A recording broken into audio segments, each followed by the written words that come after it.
ஓம் ஸ்ரீ குருப்யோ நமக. அன்பு சகோதர சகோதரிகளுக்கு பரபிரம்மம் கைலை குருஜி எஸ்கேஎஸின் அன்பு வணக்கங்கள். இந்த பதிவில் நாம் காண இருப்பது பஞ்சாட்சரமும் பஞ்சபூதங்களும். ஓம் என்ற பிரணவம்தான் எல்லாவற்றிற்கும் உயிர். இதிலிருந்துதான் பஞ்சபூதங்களும் பஞ்சாட்சரமும் தோன்றின.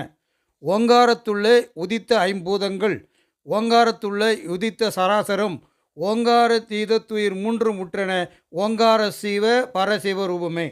ஐந்தெழுத்தால் ஐந்து பூதம் படைத்தனன், ஐந்தெழுத்தார் பல யோனி படைத்தனன், ஐந்தெழுத்தால் அவ்வகலிடம் தாண்டினன், ஐந்தெழுத்தாலே அமர்ந்து நின்றானே.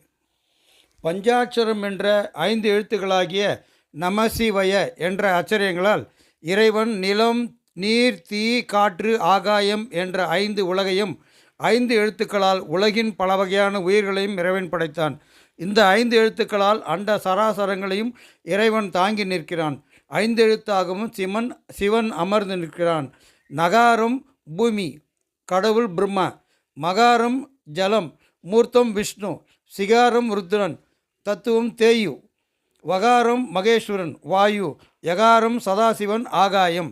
இந்த பதிவு பிடித்திருந்தால் லைக் செய்து, ஷேர் செய்து, சப்ஸ்கிரைப் செய்யவும். அன்புடன் கைலை குருஜி. நன்றி, வணக்கம்.